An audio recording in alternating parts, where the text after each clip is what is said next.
इंसानी दिमाग इस धरती का सबसे एडवांस सुपर कंप्यूटर है, लेकिन इसके ऑपरेटिंग सिस्टम में एक बहुत बड़ा बग है। फेक गुरुओं और कल्ट लीडर्स को आपके दिमाग का पासवर्ड मिल चुका है और वो इसी ग्लिच का फायदा उठा रहे हैं। अपने दिमाग को हैक होने से कैसे बचाएं? Welcome to brain reset.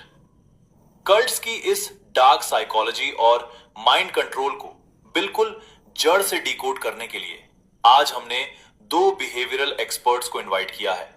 चलिए सीधे चलते हैं उनके इस इंटेंस डिस्कशन में और समझते हैं कि आखिर ये ब्रेन हैकिंग असल जिंदगी में कैसे काम करती है। सोचिए, एक बेहद कामयाब इंजीनियर है या फिर कोई बहुत मशहूर डॉक्टर जो दिन भर डेटा, विज्ञान और भारी भरकम लॉजिक के बीच काम करता है। मतलब सब कुछ एकदम तार्किक। सही बात है। और फिर अचानक एक दिन खबर आती है कि उसी इंसान ने अपना सारा घर बार बेच दिया है। अरे बाप रे। हाँ, अपनी जीवन भर की गाड़ी कमाई किसी तथाकथित बाबा या गुरु के नाम कर दिए और अब वो किसी दूर दराज के आश्रम में बैठकर बस फर्श साफ कर रहा है। ये तो हम अक्सर खबरों में देखते ही हैं। बिल्कुल। और जब भी हम ऐसी खबरें पढ़ते हैं ना, तो सबसे पहला ख्याल क्या आता है? यही कि कितने बेवकूफ लोग हैं। हाँ, कि इतने पढ़े लिखे होकर भी इनमें अकल नहीं है, या शायद इनका तो दिमाग ही खराब है। मतलब हम अक्सर ये मान लेते हैं कि किसी कल्ट, किसी गुट या अंधविश्वास का शिकार सिर्फ वही लोग होते हैं जो मानसिक रूप से कमजोर होते हैं। और पता है, ये असल में आज के समय का एक बहुत बड़ा और खतरनाक भ्रम है। अच्छा। हाँ, ये सोचना कि कल्ट्स केवल कमजोर लोगों को अपना शिकार बनाते हैं एकदम गलत है, क्योंकि विज्ञान और मनोविज्ञान का जो डेटा हमारे पास है ना, वो कुछ और ही कहानी सुनाता है। तो आज की इस विस्तृत चर्चा में जहां हम इस विषय की गहराई में जाने वाले हैं, हम इसी भ्रम को तोड़ने वाले हैं। बिल्कुल। कोई भी आम इंसान, चाहे उसका आईक्यू कितना भी ज्यादा क्यों ना हो, अगर वो अपनी जिंदगी के किसी भावनात्मक रूप से नाजुक मोड़ पर है, तो वो आसानी से इस जाल में फंस सकता है। नाजुक मोड़ से आपका मतलब क्या है? जैसे मान लीजिए किसी ने अपनी नौकरी खो दी हो, या कोई किसी बहुत बुरे ब्रेकअप से गुजर रहा हो। या किसी ने अपने बहुत करीबी को खोया हो। एकदम सही। ये वो स्थितियां हैं जो किसी भी इंसान के तार्किक कवच को तोड़कर उसे बेहद संवेदनशील बना देती हैं।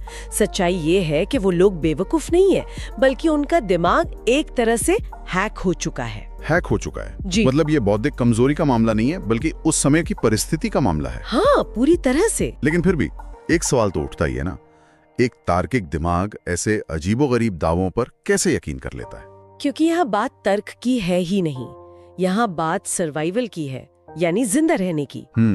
वो कैसे? न्यूरोसाइंस की भाषा में समझें तो ये कोई मूर्खता नहीं है, बल्कि हमारे इंसानी दिमाग का एक इवोल्यूशनरी ग्लिच है। इवोल्यूशनरी ग्लिच मतलब विकास के क्रम में पीछे छूट गई कोई खराबी। बिल्कुल।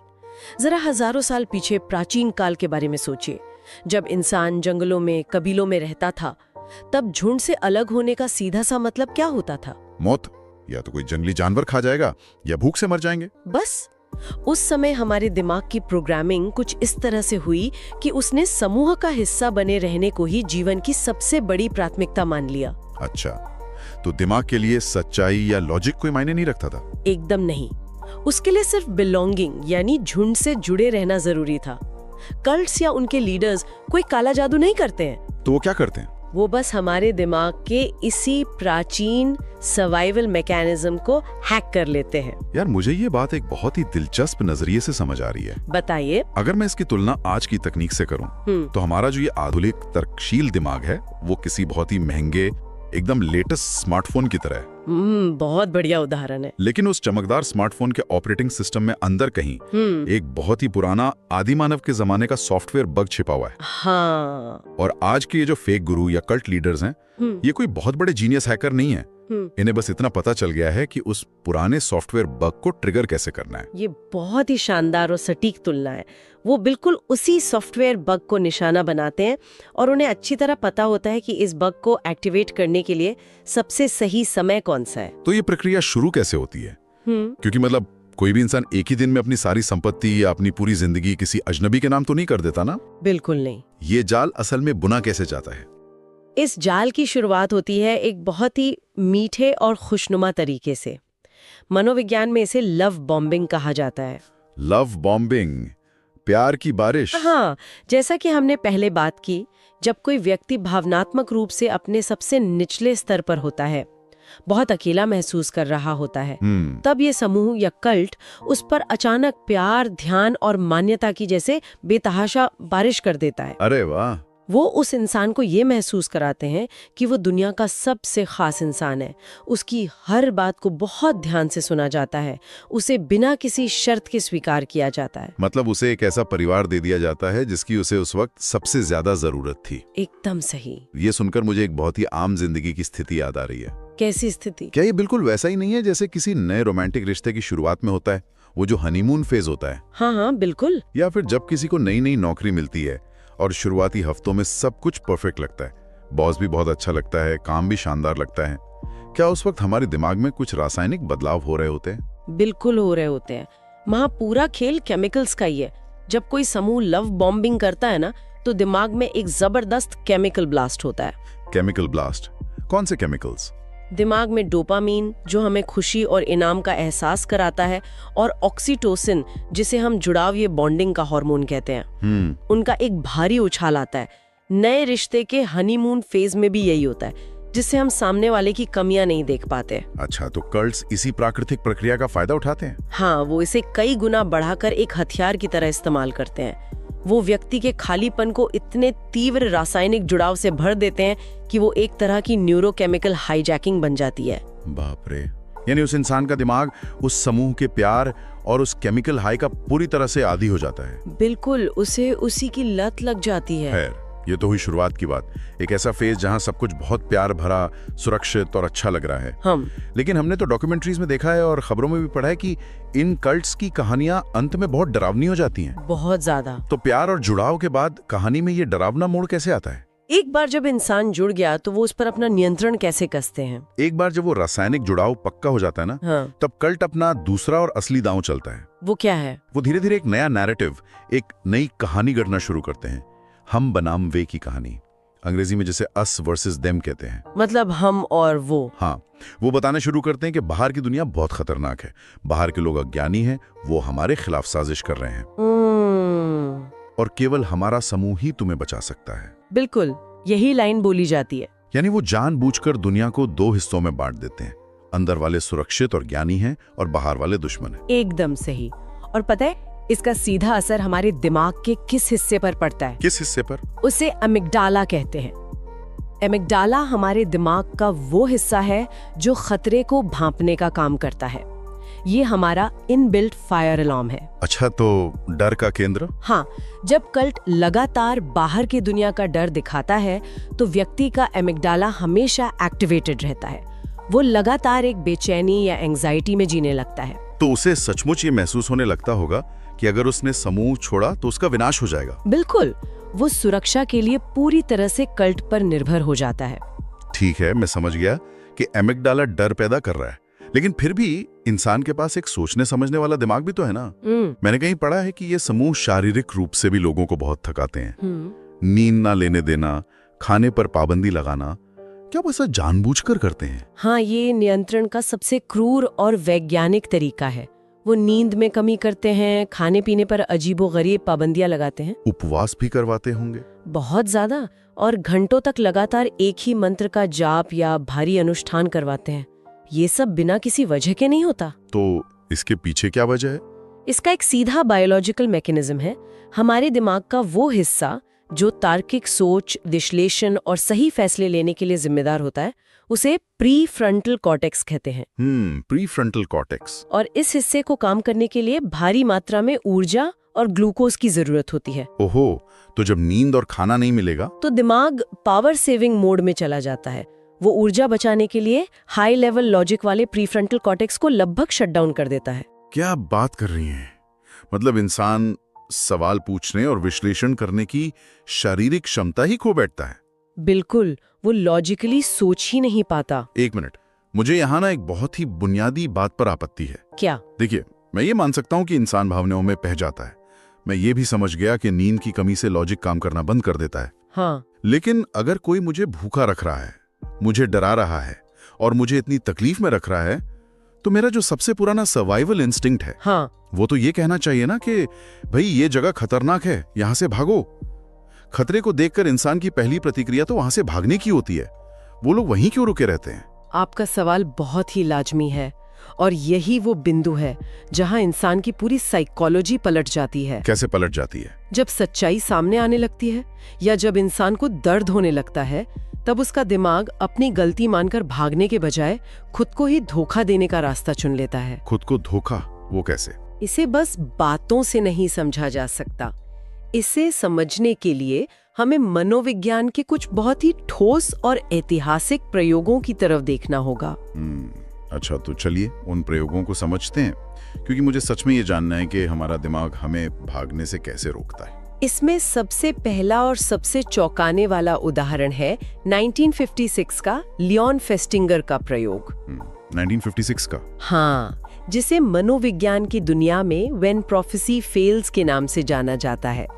फेस्टिंगर और उनकी टीम ने एक यूएफओ कल्ट में गुपचुप तरीके से प्रवेश किया था। यूएफओ कल्ट मतलब जो एलियंस वगैरह में मानते हैं? बिल्कुल। इस गुट का नाम द सीकर्स था और इसकी नेता मैरियन कीच नाम की एक महिला थी।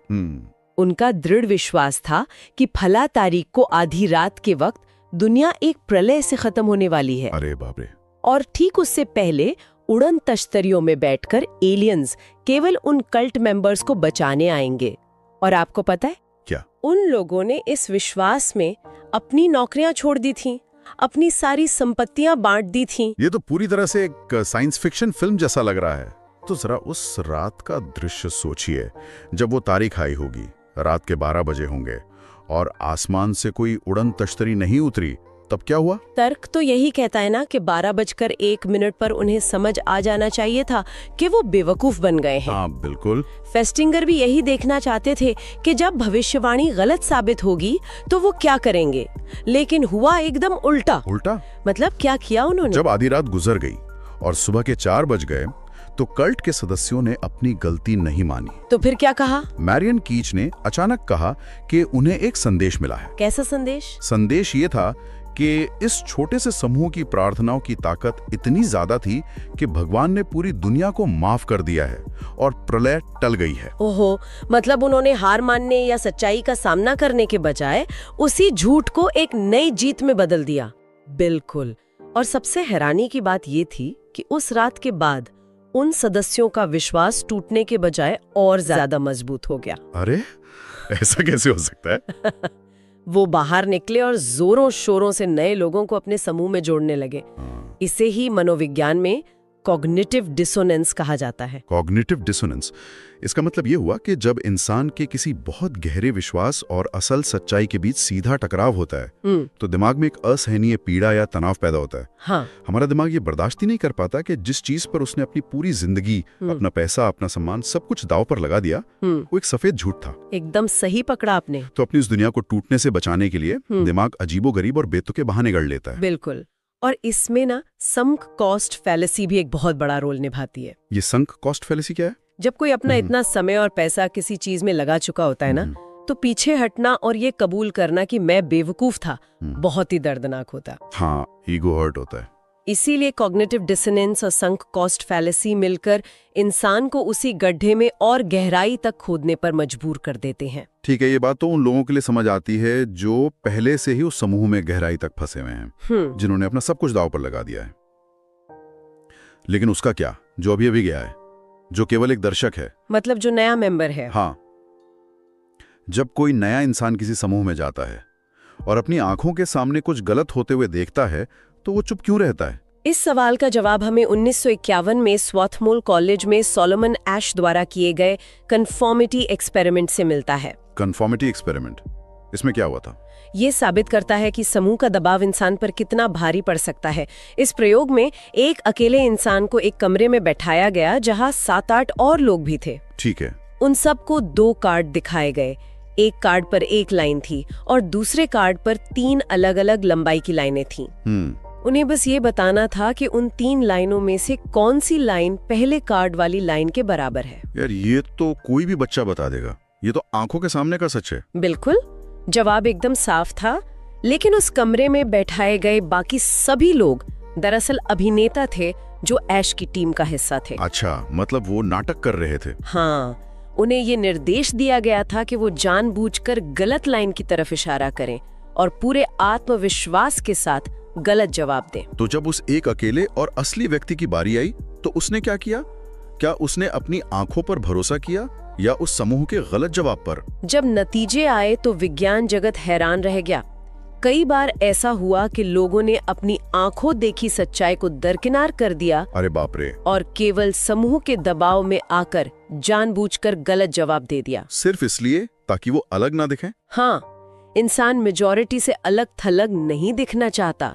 वो झुंड से बाहर होने का जोखिम नहीं उठाना चाहता, भले ही इसका मतलब अपनी ही आंखों को झुटलाना क्यों ना हो। ये तो बिल्कुल वैसा ही है जैसे हम किसी आम कॉर्पोरेट ऑफिस की मीटिंग में देखते हैं। वो कैसे? मान लीजिए मीटिंग चल रही है और बॉस ने कोई बहुत ही बेतुका या कंपनी को डुबाने वाला आइडिया पेश किया है। कमरे में बैठे हर इंसान को पता है कि ये गलत है। हाँ, होता है ऐसा। लेकिन जब मेजॉरिटी के लोग या कुछ चापलूस लोग सिर हिलाकर सहमति जताने लगते हैं, तो जो एक आध इंसान विरोध करना भी चाहता है वो सोचता है कि अगर मैं अकेला बोला तो मैं ही बेवकूफ लोगूंगा या मुझे टारगेट किया जाएगा। बिल्कुल। और वो बेचारा चुप रह जाता है। ये तो उसी प्रयोग का रोजमर्रा का रूप है। बहुत ही सटीक उदाहरण है। हम हर जगह अनुरूपता या कन्फर्मिटी का पालन करते हैं, लेकिन अभी कहानी में एक और मोड़ है।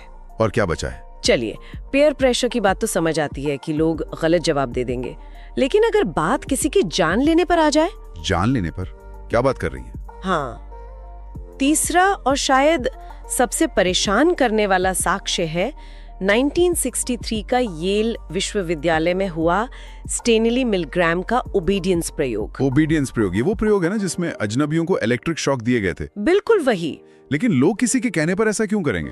यही तो मिलग्राम जानना चाहते थे कि लोग किसी अथॉरिटी या अधिकारी के कहने पर किस हद तक जा सकते हैं। तो उन्होंने क्या किया? इस प्रयोग में आम लोगों को बुलाया गया। उन्हें एक अधिकारी ने, जो सफेद लैब कोट पहने हुए था और बहुत ही गंभीर लग रहा था, एक निर्देश दिया। क्या निर्देश?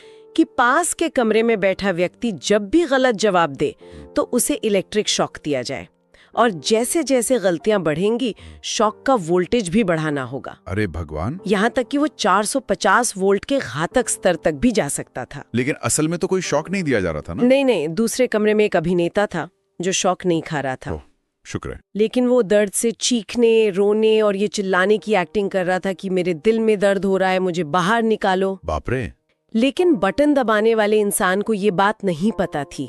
उसे लग रहा था कि वो सचमुच शॉक दे रहा है। ये सोचते हुए भी मेरे तो रोंगटे खड़े हो रहे हैं। जब उस इंसान ने दूसरे कमरे से चीखें सुनी तो उसने बटन दबाना बंद क्यों नहीं किया? वो रुकना चाहते थे। लोगों को पसीना आ रहा था, वो कांप रहे थे, घबरा रहे थे। उन्होंने मुड़कर उस लैब कोट पहने अधिकारी से पूछा भी कि क्या हमें रुकना नहीं चाहिए, वो इंसान दर्द में है। तो अधिकारी ने क्या कहा? उसने बस इतना कहा, प्रयोग के लिए ये जरूरी है कि आप जारी रखें। बस इतना? हाँ।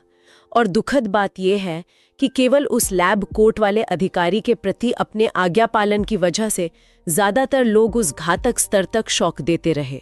हे भगवान, ये तो बहुत ही डरावना है। ये प्रयोग साबित करता है कि किसी अथॉरिटी फिगर या गुरु के प्रति आज्ञा पालन हमारे अंदर कितनी गहराई तक बसा हुआ है।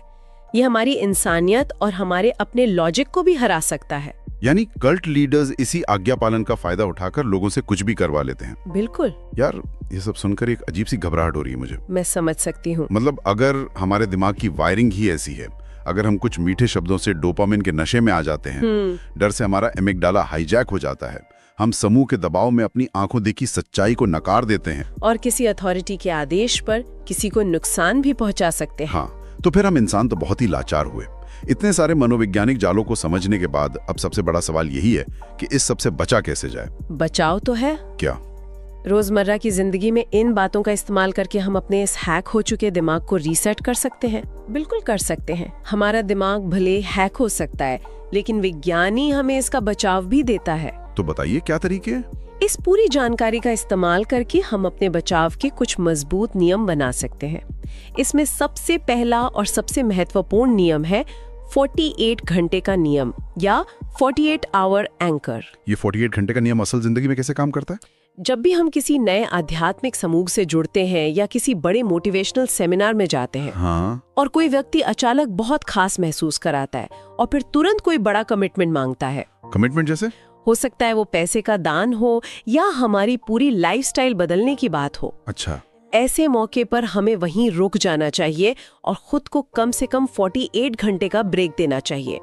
कोई भी फैसला उस कमरे के अंदर या तुरंत नहीं लेना चाहिए। लेकिन इन 48 घंटों में ऐसा क्या बदल जाता है? बहुत कुछ बदलता है। जब हम उस माहौल से बाहर निकलते हैं ना, तो हमारे दिमाग में लव बॉम्बिंग की वजह से जो डोपामाइन और ऑक्सीटोसिन का कृत्रिम उछाल आया था, उसका असर धीरे धीरे कम होने लगता है।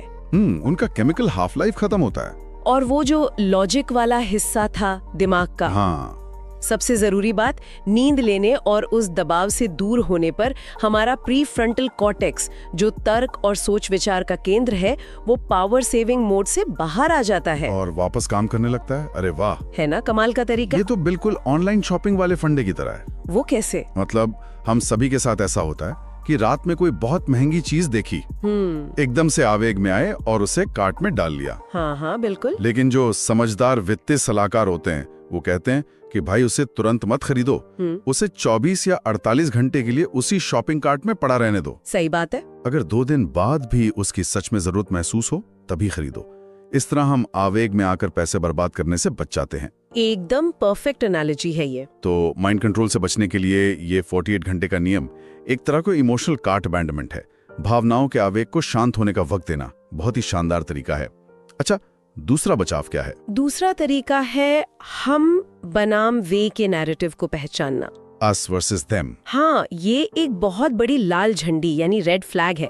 अगर कोई भी समूह, चाहे वो धार्मिक हो, कोई विचारधारा हो या कोई संस्था हो, अगर वो लगातार ये दावा करे कि केवल हमारे पास ही परम सत्य है और बाकी पूरी दुनिया सो रही है, विनाश की ओर जा रही है या मूर्ख है, तो तुरंत सतर्क हो जाना चाहिए। बिल्कुल।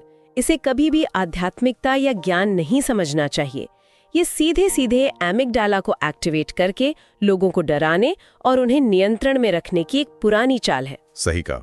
सच्चा ज्ञान कभी लोगों को बाकी दुनिया से काटता या डराता नहीं है। तीसरा तरीका थोड़ा मुश्किल है, लेकिन शायद सबसे ज्यादा असरदार है। वो क्या है? अपनी गलती मानना सीखना।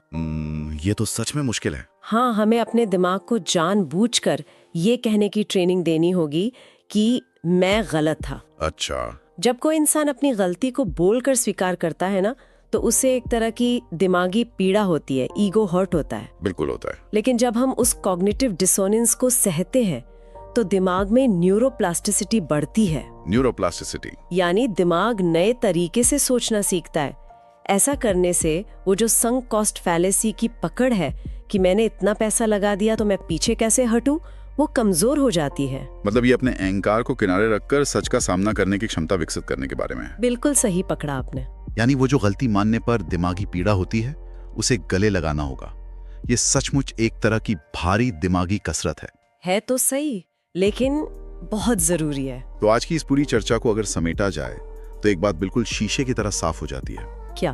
किसी कल्ट, किसी अंधविश्वास या किसी झूठे गुरु के जाल में फंसना इंसान की बौद्धिक कमी, कमाई क्यों या बेवकूफी का प्रमाण बिल्कुल नहीं है। एकदम नहीं। ये बस हमारे दिमाग के उन प्राचीन हिस्सों का हैक होना है जो हमारे पूर्वजों को जिंदा रखने के लिए बने थे। वो हिस्से जो हमें अकेलेपन से बचाते थे और समूह से जोड़कर रखते थे। सही कहा। और जैसा कि आज हमने इस डीप डाइव में जाना, इस पूरी प्रक्रिया के पीछे काम कर रहे न्यूरोसाइंस और मनोविज्ञान के तथ्यों का ज्ञान होना ही हमारा सबसे बड़ा बचाव है। बिल्कुल। जब हम ये समझ जाते हैं कि हमारा अपना दिमाग कैसे हमें धोखा दे सकता है, तभी हम उस धोखे से बाहर निकलने का रास्ता खोज सकते हैं। विज्ञान और जागरूकता ही वो ढाल है जो हमें इस मनोवैज्ञानिक नियंत्रण से बचा सकती है। बिल्कुल सही कहा आपने। लेकिन इस चर्चा के अंत में मेरे मन में एक नया और बहुत ही गहरा सवाल उठ रहा है। कैसा सवाल? हमने आज कल्ट्स और अंधविश्वास की बात की। हमने समझा कि कैसे इंसान का दिमाग समूह का हिस्सा बने रहने के लिए और मेजॉरिटी के साथ चलने के लिए अपनी आंखों देखी सच्चाई को भी अनदेखा करने के लिए मजबूती से प्रोग्राम्ड है। तो जरा सोचिए, क्या हमारी रोजमर्रा की दुनिया, हमारा आज का समाज इस ग्लिच से पूरी तरह अछूता है? आपका इशारा किस तरफ है? हमारे आज के कॉर्पोरेट कल्चर को ही देख लीजिए। जहां एक खास तरह से ही सोचना होता है, जहां बॉस की हर बात पर सहमति जतानी होती है। अरे हाँ, या हमारे राजनीतिक दलों को देखिए, जहां चाहे कोई भी विचारधारा हो, किसी को भी दूसरी तरफ की कोई बात सुनना मंजूर नहीं है। बाहर वालों को दुश्मन ही माना जाता है। ये तो हम रोज ही देखते हैं। या फिर हमारे सोशल मीडिया ग्रुप्स और एल्गोरिदम, जो एक ऐसा इको चेंबर बन चुके हैं जहां हमें सिर्फ वही दिखाया जाता है जो हमारे विश्वासों को मजबूत करता है। अनजाने में ही सही, हर दिन किसी न किसी लव बॉम्बिंग, किसी न किसी हम बनाम वे के नैरेटिव का हिस्सा तो नहीं बन रहे? ये सच में सोचने वाली बात है। ये एक ऐसा सवाल है जिस पर हम सबको गहराई से विचार करना चाहिए, क्योंकि वो जो स्मार्टफोन का आउटडेटेड सॉफ्टवेयर बग है ना, वो आज भी हमारे दिमाग में मौजूद है। बस देखना यह है कि कहीं हमारे रोजमर्रा के माहौल में कोई अनजाने में उसे हैक तो नहीं कर रहा। सोचने के लिए एक बहुत बड़ा विषय है और इस पर जरूर विचार होना चाहिए। तो श्रोताओं, आज की इस खास चर्चा में बस इतना ही। अपना और अपने दिमाग का ख्याल रखें।